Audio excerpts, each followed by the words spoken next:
Bonjour à tous. Aujourd'hui, je vais vous faire découvrir un autre aspect de la bataille de Verdun, au travers de la logistique, en vous racontant l'histoire de la mondialement connue Voie sacrée. Au début de la bataille de Verdun, les Allemands sont largement avantagés par rapport aux Français, puisqu'ils auront saisi ou construit 14 voies ferrées, qui leur permettent d'approvisionner le front avec des trains, donc de manière beaucoup plus rapide, et avec des tonnages beaucoup plus importants. C'est également pour ces raisons que les Allemands avaient attaqué à Verdun, car leur voie de ravitaillement était quand même bien en avance pour leur temps. Du côté français, gros problème, il reste bel et bien deux voies ferrées, c'est la voie ferrée Paris-Verdun, mais qui est visée par l'artillerie allemande. À partir de mars 1916, d'autant plus accentué puisque de nombreux combats ont lieu dans l'Argonne, une zone boisée qui sépare la Meuse de la Marne. Donc en effet, cette voie de ravitaillement est beaucoup trop bombardée, donc beaucoup trop dangereuse. Il reste bel et bien une voie ferrée qu'on appelle le Petit Meusien, une voie ferrée locale qui rallie Bar-le-Duc à Verdun, donc sur à peu près 55 km.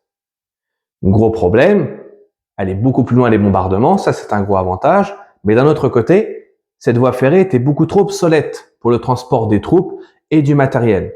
Elle sera parfaite pour le transport des blessés, rapatriés vers Bar-le-Duc, ou pour le matériel encombrant, mais sans forcément être lourd, comme des pansements par exemple.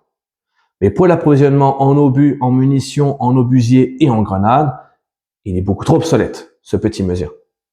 Il reste donc une route départementale qui rallie Bar-le-Duc à Verdun, elle aussi, en parallèle du Petit Meusien, route qui à partir de décembre 1916 sera baptisée Voie sacrée, un nom trouvé par Maurice Barrès, écrivain français. Mais ce terme sera réellement adopté en 1923, où vont commencer à apparaître ces très célèbres bornes rouges et blanches de la Voie sacrée. Cette Voie sacrée n'est d'une ambition, celle de Pétain, celle de défendre Verdun quoi qu'il arrive. Car en effet, le 26 février 1916, le général de division Philippe Pétain a pour mission de défendre Verdun. Il prend maintenant la tête de la deuxième armée, donc celle qui se bat pour la cité. Il met donc à la tête de cette Voie sacrée un certain Joseph Doumenc, un officier du génie et membre du service automobile, pour sa gestion. Par chance, cette voie sacrée avait déjà été réélargie en 1915, ce qui permettra donc à Doumenc d'installer une noria qui ne fait que monter au front et une autre qui ne fait qu'en descendre. La voie sacrée est donc à peu près large de 7 mètres. Et finalement, cette voie sacrée permettra aux Français de gagner cette bataille de Verdun, car vous avez beau avoir les meilleurs soldats du monde, sans munitions, sans armes et équipements, ils ne sont rien. Et donc le combat en lui-même ne se gagne pas si les soldats n'arrivent pas à destination. Donc cette voie sacrée a finalement permis aux Français de gagner cette bataille de Verdun. Mais attention, le prix a été lourd. Il est vrai que par semaine, 3500 camions étaient capables d'amener vers Verdun 50 000 tonnes de matériel et 90 000 hommes. 3500 camions, c'est déjà énorme, mais qui étaient répartis sur environ 6 à 7 000 véhicules, soit qui ne faisaient que de monter au front ou qui redescendaient les blessés, ou qui allaient se réapprovisionner à Bar-le-Duc. Cela représente environ un camion toutes les 6 secondes qui monte vers le front. Ces fameux camions, parlons-en. Les plus représentés sont les fameux camions berliers, qui peuvent rouler à environ 20-30 km/h à vide. C'est un camion d'à peu près 3 tonnes et demie. Mais chargé sur cette voie sacrée, le poids peut atteindre les 8 tonnes. Cela veut dire que le camion berlier roule à 10 km/h. Donc pour faire ces 55 km aller pour aller à Verdun, mais 55 km retour pour retourner à Bar-le-Duc, le camionneur aura fait un trajet d'environ 9 à 10 heures. Et certains camionneurs, en rentrant chez eux le soir, ou plutôt en arrière-front, au moment de se déchausser, donc d'enlever sa chaussette, on en arrache la peau de son pied. Tant nous avons passé d'heures au volant que la laine de la chaussette et la peau du pied n'auront fait plus qu'un. Ces conducteurs vivent l'enfer comme les soldats. Il faut imaginer que ce camion n'a pas de pare-brise, n'a pas de porte et les commandes sont à droite. Car à cette époque-là, il fallait surveiller le bas-côté de la route qui était beaucoup plus étroite. Donc celui qui était gaucher n'avait pas le choix, il conduisait à droite. Celui qui tombait en panne sur la voie sacrée, comme ce trafic ne pouvait pas s'arrêter, on vidait le camion à plusieurs, on le basculait sur le bas-côté et au moment voulu, on remettait le camion sur la voie sacrée, on le refaisait partir dans un sens ou dans l'autre. Chose aussi très importante, c'était l'état de la route. Car on le rappelle, 50 000 tonnes de matériel et 90 000 hommes envoyés au front par semaine, imaginez-vous l'état de la route. route qui n'était pas faite en goudron comme aujourd'hui. Car en effet, la voie sacrée est toujours empruntable de nos jours, c'est quasiment le même tracé, mais qui est goudronné. À cette époque-là, c'est donc des anciennes routes qu'il faut sans arrêt reconstruire ou plutôt réaménager. Nous faisons donc appel à 7000 soldats qu'on appelle les territoriaux, trop vieux pour combattre au front, qui maintenant sont réquisitionnés. On en a à peu près un tous les 32 mètres, qui a donc soit une pelle ou une pioche et qui ne fait que de réparer la route, de beau temps comme de mauvais temps.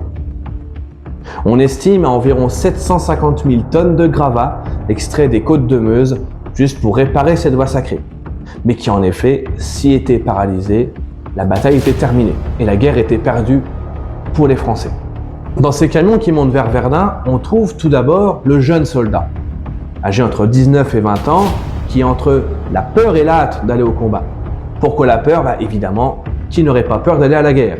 Mais également si la hâte, car souvenez-vous, à cette époque-là, les valeurs patriotiques sont très importantes. On y va avant tout pour récupérer l'Alsace et la Lorraine.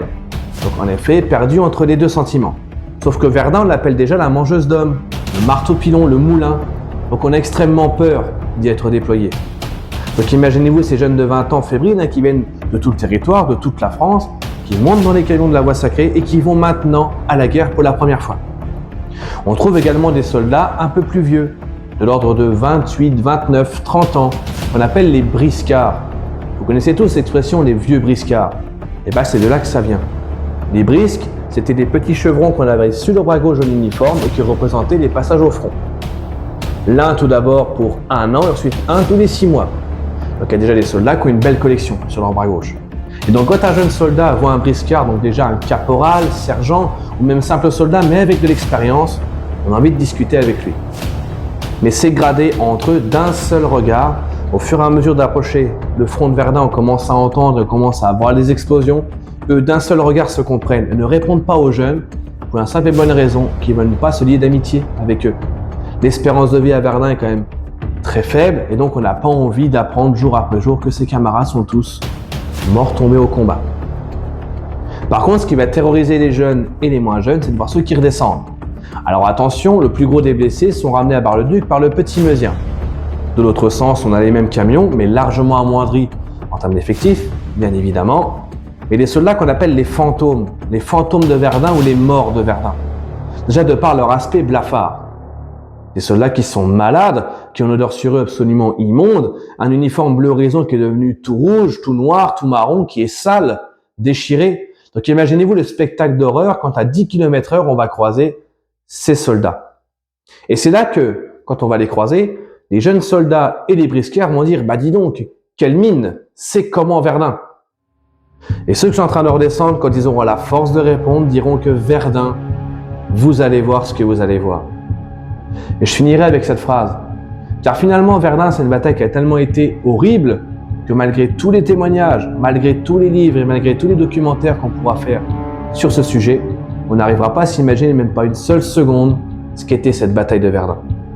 Et chose très importante, c'est qu'à Verdun, ont combattu tous les Français. Verdun, c'est la bataille de tous les Français, et donc de mes et de vos arrière-grands-parents. En tout cas, j'espère que cette vidéo vous a plu, l'histoire de cette voie sacrée. On se retrouve très vite pour de nouveaux contenus. N'hésitez pas à vous abonner, laisser un like et laisser vos impressions dans l'espace commentaire. Moi, je vous dis à bientôt et merci pour votre visionnage.